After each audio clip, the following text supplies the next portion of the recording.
What's up, man? Welcome back to another episode of For the Love of the Game, man. Last night, it was a bombshell. It was dropped. We all thought, for the most part, we all thought free agency was over. You know, all the big names was off the board. Some key pieces might come, but as far as helping the team tremendously, oh no, I thought we were past that, man. Russell Westbrook was traded to the Houston Rockets. Question, I got a lot of questions, man. Was it good? 2, did Houston give up too much for Russell Westbrook? Hear me out. CP3, OKC gets first round picks in 2024 and 2026 and pick swaps in 2021 and 2025. Now that's in the future, yes. But for Russell Westbrook, is there such thing as going too far for a player of his caliber? Because he's a hooper. Don't get me wrong, he's a hooper. But it's Russell Westbrook, and we kind of know how he's been. I'm gonna say this: I love it. I love the trade, man. I was telling my homeboy, you know, that's one of the places I want to see him go. Him in Miami, I say Houston. Team back up with James. It's literally just an upgraded version of Chris Paul. That's all it is. I mean, they both facilitate. They're both going to be the second option, except he's just bigger, faster, stronger, and younger than Chris Paul was, and more of a threat on the offensive side. He can score. He demands respect. Now, to fit in the Houston Rockets scheme, he is going to need to stretch the floor a little bit. Russell Westbrook, I actually seen something last year. He was shooting like 65% from the free throw line. Now that's crazy. Now that has nothing to do with shooting a 3, but I'm just bringing up a shooting percentage. I don't know what he shot last year from the 3. I have to look that up, get that back to y'all. But he's gonna have to be a consistent knockdown shooter. At least demand some respect, you know, which he does. Most of the time when Russ is shooting a 3, people are out there, you know, they're contesting it. So he fits that. They want to get up and down, run the floor, find open shooters. And that's where Russ is going to excel. When he's out on the open floor, running full speed, has a choice to go and dunk, he has a choice to kick it out to a shooter. James, Eric Gordon, throw the lob to Clint. You know, they kept PJ. I love this move, man. Now, as far as if they give up too much, it depends on how you're looking. If you're looking that you want to win now, I don't think you gave up too much, because that's what they want to do. With KD leaving and Clay being out, everybody in the NBA sees that the championship is wide open. Not that they were selling themselves short at first, but with Golden State there, most likely it was going to be Golden State versus, you know, fill in the blank for the East. But the East, the West, they all see Golden State's out. This is the year, you know, it's wide open. So if you want to win right now, getting James Harden some help, which he desperately needs, man. Chris Paul, just the age and the way Chris Paul's game is right now, it just wasn't enough, man, to be able to help out James in the long run. And that's nobody's fault. I said it when they lost to Golden State the first year that they linked up. That was their only chance. You know, they were real close. You asked me, they were honestly, if CP don't get hurt, they're going to the finals. And then they probably beat Cleveland. They probably have a championship. But that didn't happen.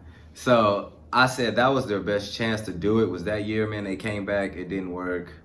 Okay, nothing wrong with that. But you send an older CP3 over to OKC. They're about to be in a rebuild phase. Just help him. He's gonna get paid, whatever. Shout out to Chris Paul, man. But I love it. So another question is are they gonna be able to play together? I've been hearing that a lot.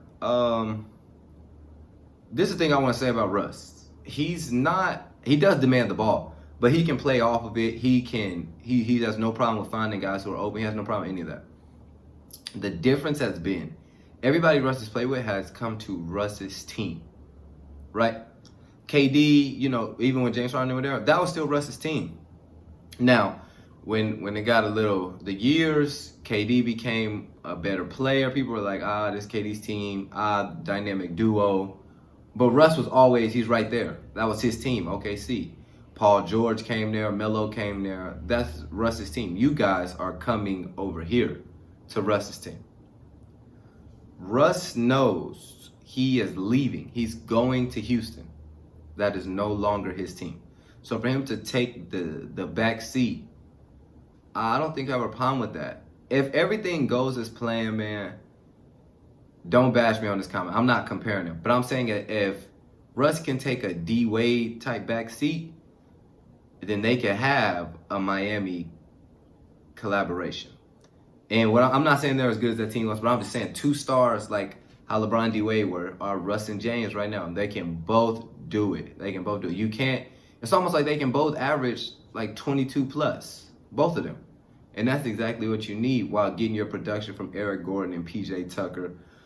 In the last 5 seasons, man, they've both been 1 and 2 in points, rebounds, and assists.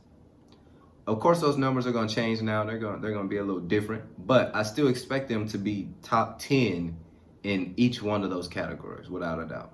Top 10.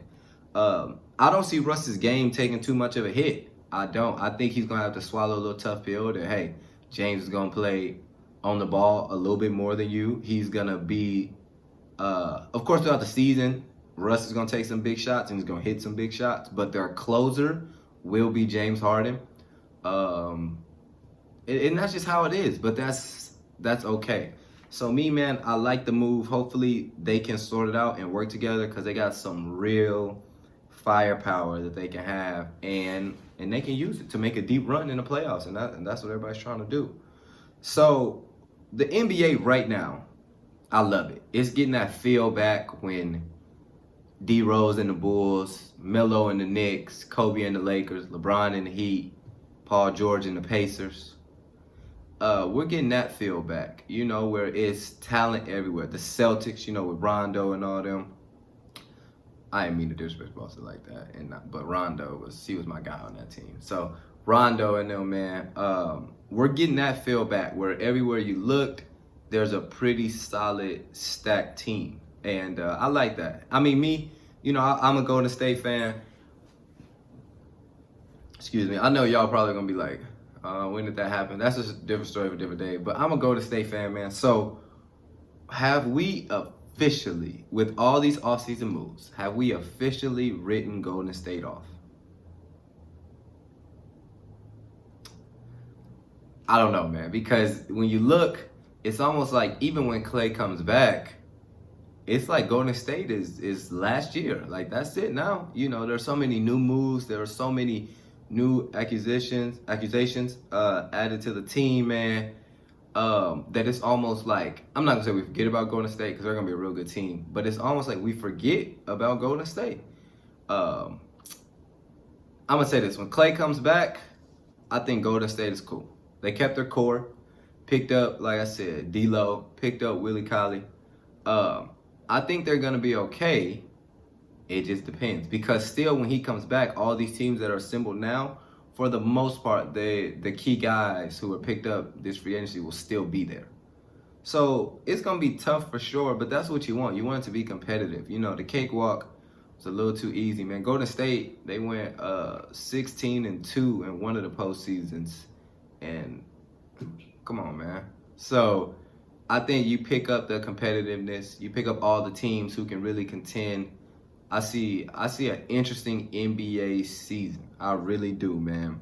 And with that being said, Russ, I hope you can get the job done there because they're betting big money on you. They want to win now. I'm not going to say they're putting it all in your hands, but they gave away a lot to get you because they feel like you can add something significant to that team to get them to the next level. And I respect that. I think he can, man. So, like I said, man, I like the trade. I think it's tremendous. I think they're going to be a dynamic duo that, when you look at it now on paper, or you even look at it and think how they were in OKC, or you look at their games right now, it's tough to stop. It's going to be tough to stop either way it goes. Whoever's at the 1, whoever's at the 2, it's going to be tough. And considering Russell Westbrook's motor in a new place, you kind of get traded. If it's a good fit, you get new life again. It's a new scenery every time. So I love this move. I can't wait for the NBA season to start. I think, let me not speak too soon, but I think we are done now with the big pickups. I think Russ will probably be the last one. Yeah, that should probably be the last one. So that's okay. So the NBA offseason, as far as big names, is over. I want to say, please don't let me regret that. Hopefully it's over. So with all the teams, man, this is what I want y'all to do. Where all the teams who have made moves in free agency, drop a comment for me. Tell me who's most likely to win it. Who won this year's free agency? You know, who made the one pick or the two picks that elevated that team forever they were to the number one spot. That's what I want to know from y'all, man. I appreciate y'all for watching again. I really do appreciate the support. Once again, man, my Instagram, my Twitter. Make sure y'all follow those for me, man, so I'll be posting videos, the clips on there and everything. Make sure y'all follow me on there. Leave a like and subscribe. And I'm out.